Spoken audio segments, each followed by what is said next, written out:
Today we're testing the induction cell under the bucket.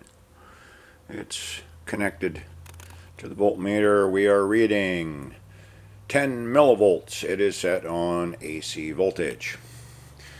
Here we have our Van de Graaff with the negative ground charge, or the ground, set just so we can get a bit of a spark.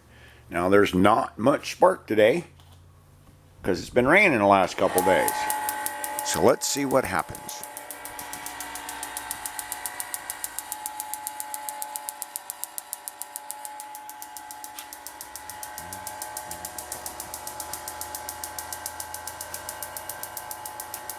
What we're after is a reasonable increase that is stable. We're at 0.3 of a volt alternating current.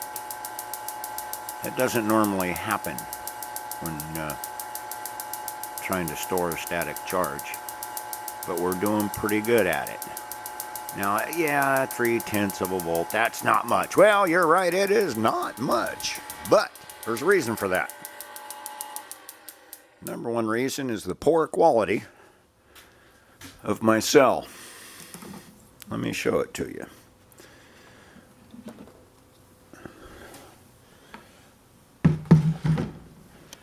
This is what I believe to be the best rendition of an induction cell.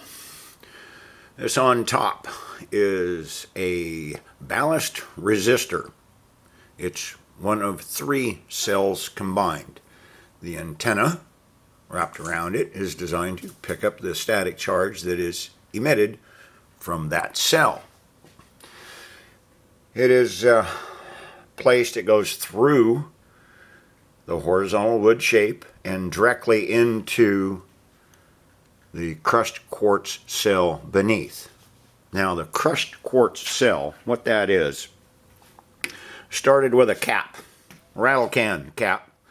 I glued in a piece of PVC pipe and then filled it up with crushed quartz crystal. This is some rose quartz I found, and I filled it all up and then drove in a wire.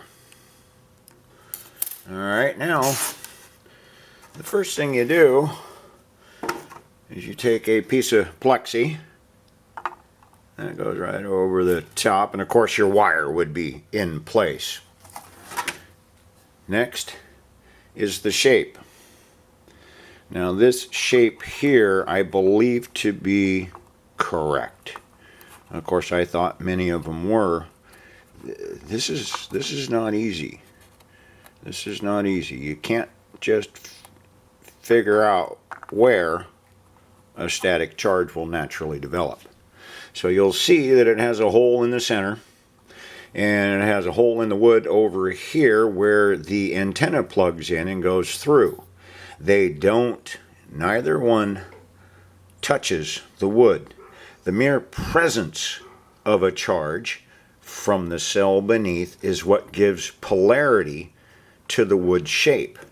Now, when it's combined or laminated, top and bottom, the wood shape acts as a capacitor in that it produces a static charge on both sides of the layer. Now, that static charge, I believe, is what transforms the standing charge of the crushed quartz cell beneath and the ballast resistor above.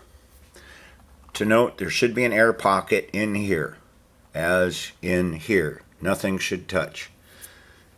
So, with that being said, the reason why I think I'm right is that I can't hold it together. In other words, it simply wants to expand and delaminate. That means there's a charge trying to get in there, and that's of course why I have the clamps, and of course that's what the clamps are defeating, is the ultimate influence that would increase the charge consistently. Now the bucket over the top is a requirement, yes. It does make a difference, but we went ahead and reconnected it, and we'll step back, plug in the Van de Graaff. There we got our snapping charge. That's a surface charge of ambient static, which is negative, and the discharge snap is positive. We walk over to our meter, and we're still floating around 0.3 of a volt. Considering I started with millivolts early this morning, this is a major improvement. So, what do you think? Pretty cool, huh?